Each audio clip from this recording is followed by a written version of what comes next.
When I started recording yesterday's video, I thought I had a really good plan. Ourselves and Filed, 3 points between us, we had some difficult games.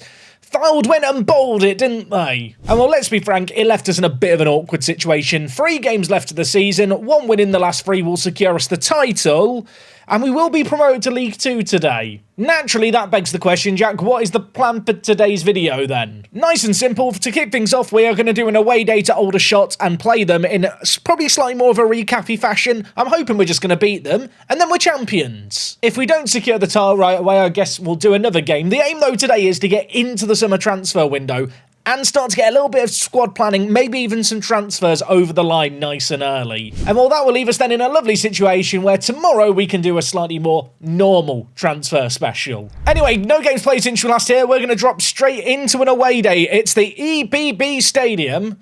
Let's go see what it's all about. A surprisingly local away day today. I feel like we've become accustomed to going north of London. Today we are heading to Aldershot, just down the corner.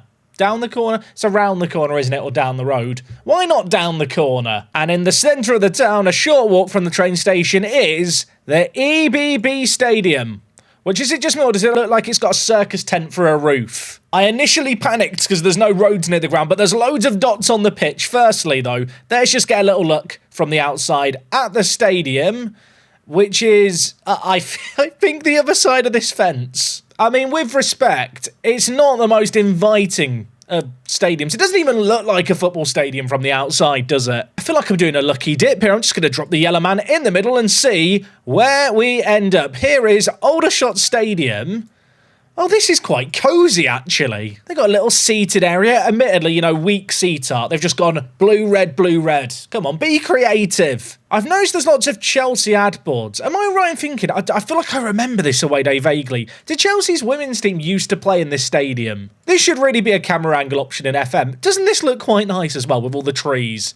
It feels very park rather than Prem. I'll tell you what, I am shocked that there are padded seats. Admittedly, these are behind the dugout, so maybe this is the VIP area. Here's the peasant seats, and the VIPs, you get an extra 6 inches of padding. I clicked on another dot, I've ended up in the toilets. Are they clean? Are the Aldershot toilets clean? I'm going to say no. I mean, there can't just be 6 showers for the entire team, can there? There must be a bigger shower area than this. Oh, I found another shower area. Okay, well, look, you could have 3 people can have a shower here. Maybe this is for the officials. I wanted to find some really mean things to say about the stadium. It's just quite cozy, isn't it? It's quite friendly. And you can get a gourmet burger with British meat. Yeah! I'll tell you what, the adventure goes deeper. I'm just in the VIP section now. Why is it set like the table at my granny's house? Also, why is there a Stoke City plate in the Aldershot trophy room? I'm not being funny. When you've got trophies of Stoke Cities, and that's what you have in your trophy room, like, question marks have to be asked, really, don't they? Also, who is this bloke? What is going on here? This is the boardroom. This is. I mean, it doesn't scream class, does it? I just realised that there's all these different bits labelled. I've never seen this before. Wait, I can click here. BTR. What is BTR? The boot room. Oh my word, there's an actual tour on the right. Oh, the home changing rooms, we can't go in there. Also, turn off the lights. Save the electricity, save the planet, also save the club's wage budget. Here's the tunnel to come out. Oh my word, I can literally do the entire tour. I will say we have now pretty much explored the entire stadium, but what a ride.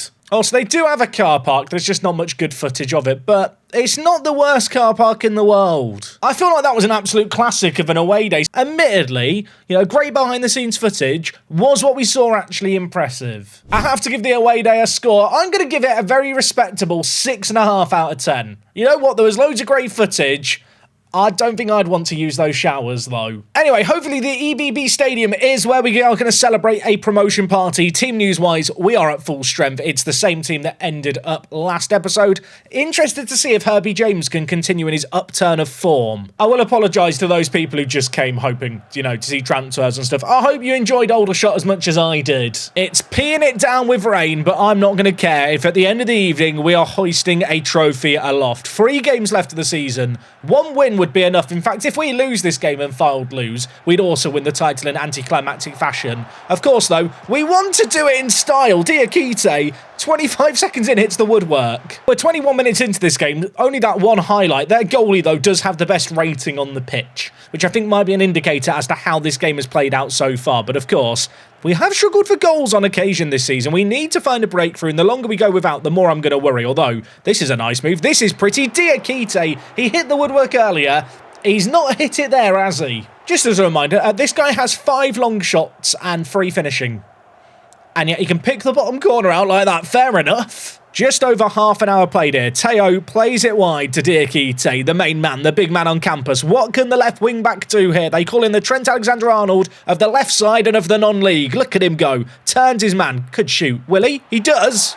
Probably shouldn't have. Apparently it was blocked, so I'll issue an apology. We've still got the corner. Dazelle is over it, has half-decent set pieces, gives it to Teo, falls to Zane. It is now 2-0. 13 corner taken on Andre Dazelle, our new deep line playmaker. I think he's going to be very useful going into next season. Oh, well, he could still be useful now, to be fair. Here he is. Look at that. Ball forward, searching ball. Dakarai in pursuit. Aldershot deal with it initially, but I feel like it's just setting us up to attack them again. They are under siege right now, pinned back. Dakarai dinks it, Herbie James. Princewell is in the middle, he picks him out. It's done, we are promoted. Thought we were about to hit half-time, there might be time for another. Welch inside, Richard skips past his man, tries to pick someone out in the middle perhaps, goes back to Shields, nice play, that's a penalty. A chance for 4. He already has 1 goal this game, the number 9. Can Princewell add another to his collection for the season? Of course he can. It was already done. It's super done now. Made 4 changes to start the second half, and I'll tell you what a sight this is. Jaden Williams, the panic-signing striker who, fortunately, we didn't need to rely on too much, pops up with his first ever goal for the club. I don't want to get too excited. Tabayo's lumped it forward. Williams has got another. Maybe this man's going to be my starting striker in League 2. Okay, maybe not. Let me get carried away. I'm having too much fun. We have had a fair few of these kind of games this year where we demolish some of the lower league teams, shall we say. Those teams down towards the mid-bottom of the table. We show no mercy. We've done it again here to end the season with a bang. And look at that. The National League won at the first time of asking. It's been a fair few Park to Prems where I've got stuck at this level, but I think good recruitment, some of the players we've brought in have just kind of hit the ground running, and maybe the blessing of the fact there's not been one super standout team in the division mean that at the first time of asking, we are going to get out of the National League to make it 3 promotions in a row. League 2 awaits. The trophy is levitating. Don't question that. Oh, does that mean we're going to go full-time now? I think it will. Vile did actually get a late goal against Cheltenham. Too little, too late, Buster. We're champions. The board want to discuss going professional. I mean, I love this idea. I feel like they're going to do it no matter what. It's good. It's a good thing. It is a good thing going pro because it's going to mean we can attract more players. One minor downside, and we are going to have to wrestle with this, is all the players currently on part-time deals are probably going to want quite significant wage rises. And there is some financial regulations in League 2 we're going to have to contend with. Board has set the budgets for the coming year. Transfer budget is set at £292,000. Wage budget set at £29,000. We're currently spending £19,000. That's quite a big rise. Teo praises the space. Oh, I love Teo. What a bloke. The board have offered me a new contract. Presumably this is now because it's a full-time deal. We love to see it. They'll still only give me a 2-year deal, mind you. With the club playing in League 2, the board have decided to make the step up and turn fully professional. They've indicated that all the staff and players will be required to move on to full-time contracts in the future. I'm almost scared to see how much the players are going to ask for. Someone like Ranson is currently on £900. Can I now offer him a full-time deal, or do I have to wait for the planning to happen? I think I can. Is this a full-time deal? I think it is. I mean, he wants £1,500. It's not actually that terrible. I don't know if he's like one of the most urgent players to put on a full-time deal necessarily, but yeah. The wages are going to be something we have to be careful of. Whilst we do have £10,000 in wages free, if all of our players want a 50% wage rise, we're very quickly going to get through all that money. Anyway, we do still have 2 games left of the season. Chorley and Harrogate, not going to worry about them. We're going to get to the summer and see what transfers might be available. Okay, gang, we are back. 25th of April. The season has concluded. And we did win our final 2 games in rather emphatic fashion. 4-1 against Chorley, 4-1 against Harrogate. Princewell, grabbing hat-tricks in both of these games. Not entirely surprising, we finished the season with the most goals, but more importantly, the highest average rating was Princewell's, and he got the most goals, 33 goals in 35 games. Saying all of that, it's not all sunshine and rainbows, because I was looking to get him on, well, potentially a full-time deal. He is contracted for another 3 seasons on £750 a week.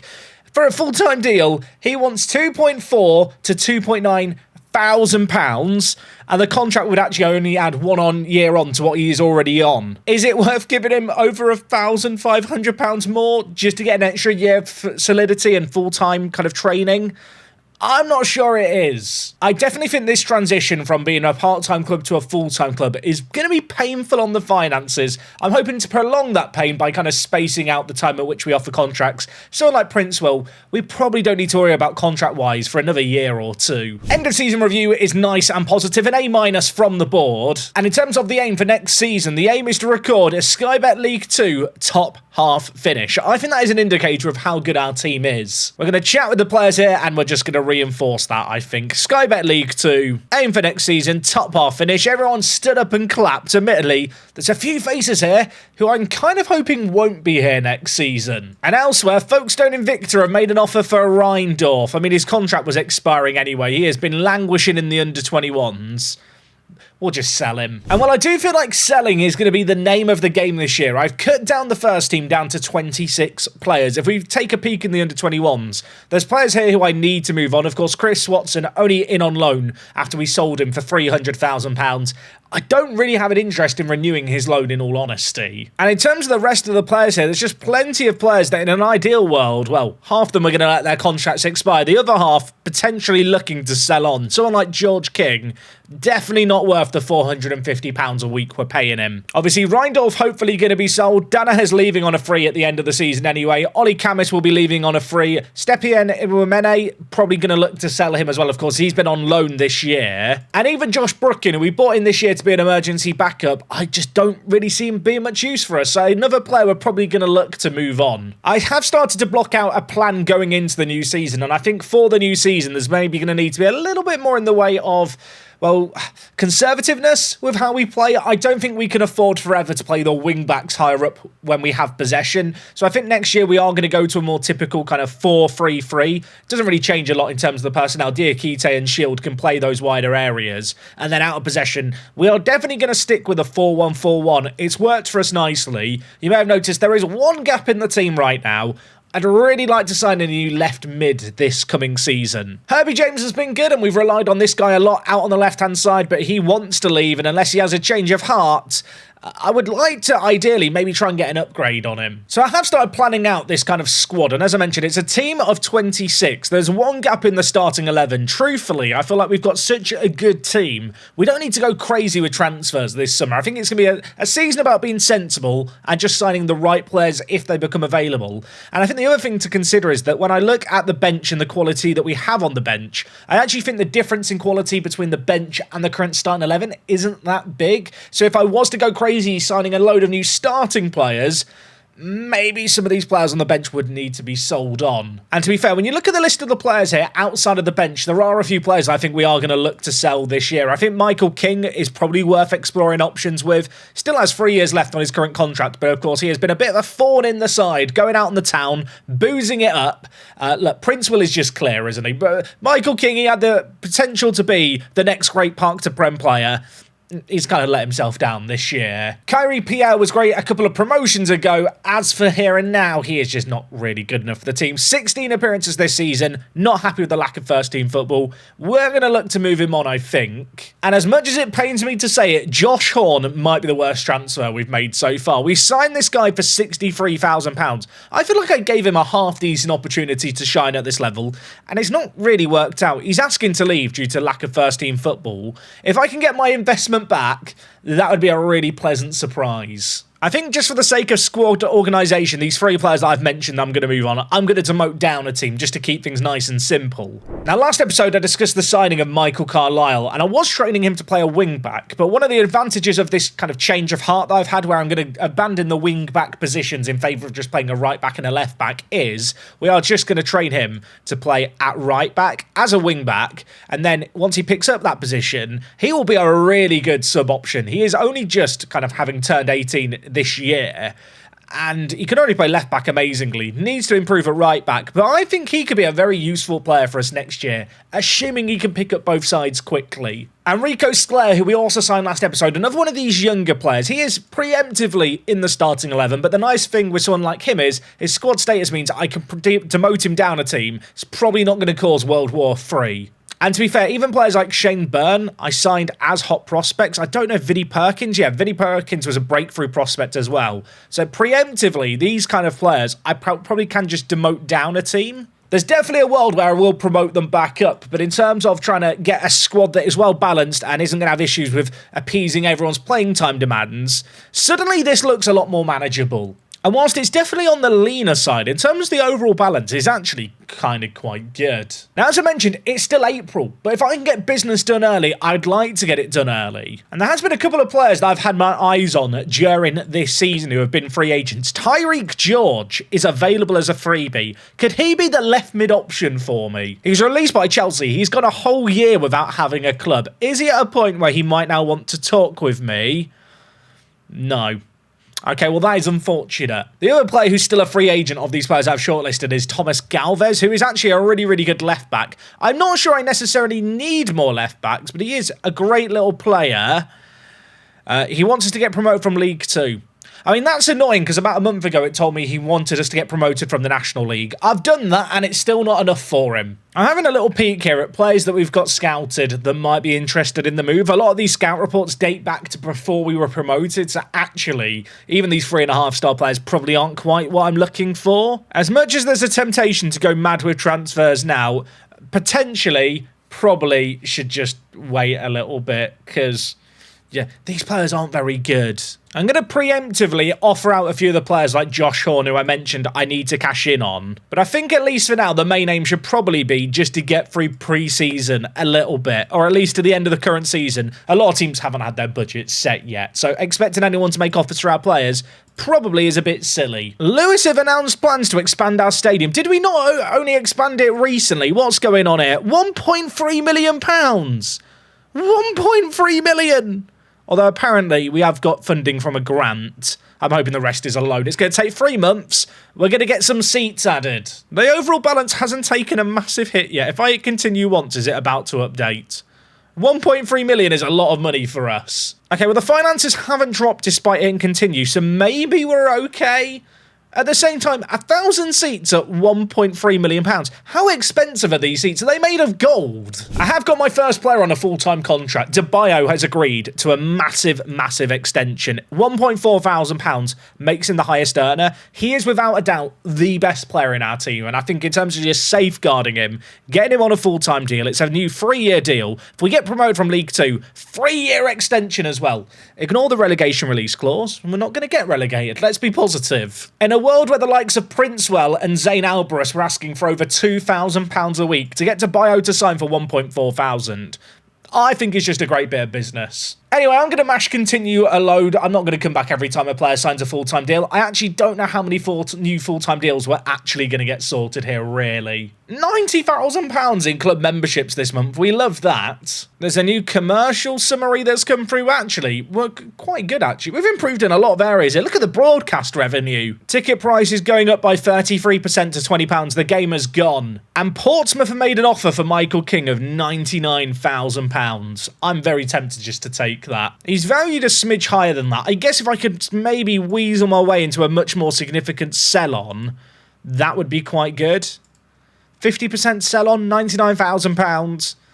I feel like I just have to take that. He's homegrown at club, might have a load of potential. I don't think he's going to fulfill it with us. I've not been able to give him the game time he wants. He's not really performed in the National League. There's no reason to think he's going to be of use to us in League 2. Unfortunately, Pierre didn't get an offer, and neither did Josh Horn. This guy might be one I live to regret. Anyway, I keep setting up myself to go away and play a load of the game. I'm actually going to go away and play a load of the game now. We'll come back in a few weeks and see what's what. Wasn't planning on coming back quite so soon, but I've had a really interesting player offered to me. Dakarai Mafico. Why does that sound like some kind of spelldon in a wizarding world? I don't know. I just feel like I could scream that and like serpents or something are going to appear. Either way, 22 years old. What a player this guy could be. Has a lot of potential. Admittedly, we need to scout him to get a better idea of how good he might be. But if I was wanting to make one or two real quality additions, he'd be quite good. If he was going to replace anyone, it's not going to be Dakarai. He's just signed a new deal, and Dakarai is just such a good playmaker for us. Albros is far too good. It probably would be Finn Welch that makes way. I mean, Welch has double figures for goals and assists this year, so it feels so harsh to drop him. But Mafico here would be a massive step up. His agent reckons he's going to be available for £90,000 to £275,000. Wage demands aren't that unreasonable. I've asked for him to lower them and he's not done it. I mean, it's not cheap, the money that they want for him.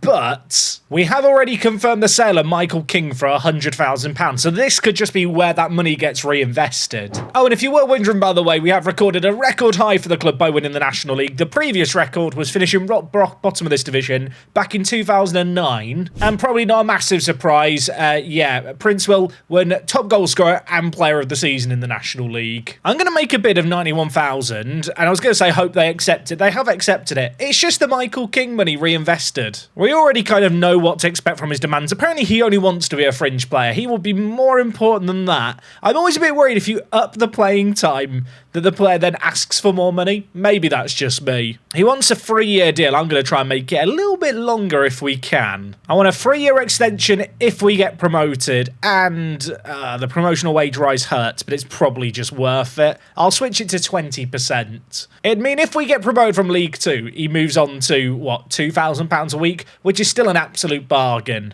Okay, well, I suggested that, and he's just accepted it. I'm going to hope that because we're doing this transfer so early, no one else is going to come in for this man. He has 17 caps for the Welsh under-21s team, so he's a solid little player. I am going to ask the scouts to fully scout him. I just want to make sure there's not any nasty cons that I'm not aware of. I mean, Welch has been very, very good for us this year and is probably capable of stepping up to League 2 in all honesty, but there's quality out there. I feel like we should be going and buying it. I did notice that Dakarai's contract was up at the end of the year, but for the small price, I think it's just worth paying to get in him early versus what we've seen in the past few years, which is if we get involved in bidding wars, we often don't really land the players that we actually want. Also, you can see here, I was looking at players with contract status expiring in 3 months. I think he was in this list somewhere when I was looking through players, and I kind of half looked at him, but the fact he was offered to me by his agent has convinced me that I should go in for him. I am still looking at kind of other players with contracts expiring. There's some interesting options here, but no one that I'm kind of desperate to just must sign and immediately pull the trigger on as a deal right now. I keep offering out Reindorf, and then I get a bid of nothing. I accept him, then he just turns down every team he gets an offer from. His contract's expiring at the end of the year. He really should read the room. WorkTheSpace wins Manager of the Year. Huzzah, but even better than that, Mafico just wants to sign for us now. I mean, it's not a cheap deal by any means. I'm still waiting for the... Oh, actually, the scout report has come in a little bit more. Doesn't like important matches. I don't hate that, in all honesty. My scouts only reckon he's good enough for the National League, but has League 1 potential. I think they're way off the mark. He's not been granted any opportunities at Cardiff, so definitely has the potential to be a late bloomer if we can give him some game time. Maybe I'm getting a bit hasty here. I don't feel like we're going to sign a load of players this year. If I can find the exact players I want, like Dakarai here, I think we make the offers and get them done early. Now, that deal actually doesn't go through until the 16th of June, so we've got a long time to wait for that. Just to give you an idea of how early in pre-season it is, players have only just gone on their break for pre-season. Yeah, we're getting stuff done early today. Oh, and if you were wondering, that mystery around the stadium expansion where there was no money reduced, but it said that we owe money, and I was a bit confused. Bad news, we took out a loan to pay for it. It's a £650,000 loan. It's only £6,000 a month. That's actually not too bad. It's early June. Looking at those players that might be available with 1 month left on their contract, it's worth noting, wage budget-wise, we've still got over £8,000 free, and the transfer budget is still healthy, even with that first new addition to the team. There's more Premier League teams than ever with kind of players here that might be interested in a move to us. Alfie Cresswell, 21 years old. He is going to turn 22 rather soon. Centre-back from Leeds United. I think it's just the fact that he's got loads of yellow attributes in his mentals that makes him stand out to me. But great aggression, bravery, determination, positioning. He's actually not a bad little player. I have just realised he is on £5,000 a week. I guess the question is, how much does he want to come and play for us? £2,000. Gonna cancel that. I'll be real with you, I've looked through all those players. None of them wow me. I'm now looking at players on youth contracts that play for Premier League teams, because this is how we've typically found players to sign. I mean, none of these guys are bad. Harvey Parker, I mean, he's quick, isn't he? He can run. I've already signed far too many players from Arsenal just based on the fact they can run quick. I really need to calm down with it. Van Fong here, he's a left-back who can also play left mid. Is he bad? I can't tell if he's good or not. He's weird.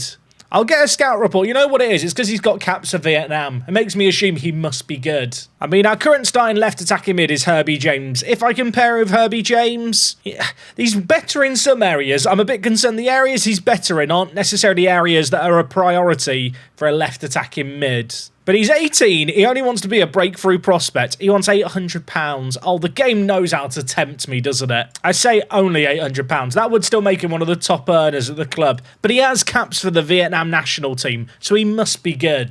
£750, 2-year deal. I feel like it's a mistake, but I also want to see what the scouts say. Also, good news, he has got partial English nationality, so we don't have to worry about a work permit. Aaron Best, left mid option from Liverpool. He looks quite good.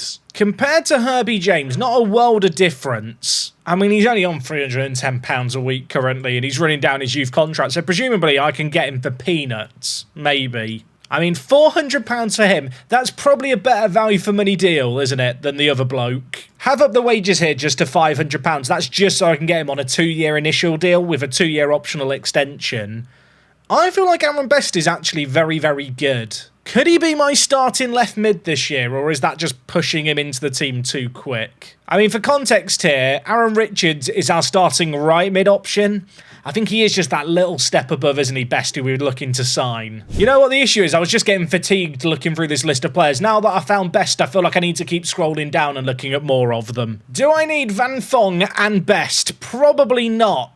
But signing them both would be quite fun. Also, when you look at this comparison, it makes Van Fong, doesn't it, look way, way better. I did have a look through more players. There was no one else who really stood out like those two. Oxford, Swansea and West Brom made offers for him too. I can't believe I'm doing this. I'm upping the offer. I need him. 2-year deal, £1,000. I have added in a contract extension after promotion. That would be promotion from League 2. I have a sneaking suspicion I'm now not going to get him, but actually in a weird way, seeing this happen reinforces that the decision to sign the guy from Cardiff probably was the right move. I mean, Aaron Best wants to sign for us for £500. That's something. I'm happy to sign him, even if he is just a player in our under-21s for a few years. Apparently there's real question marks over his potential. I feel like his current ability has been done dirty here by the star ratings. Oh, I'm so sad. Sheffield Wednesday are signing Van Fong.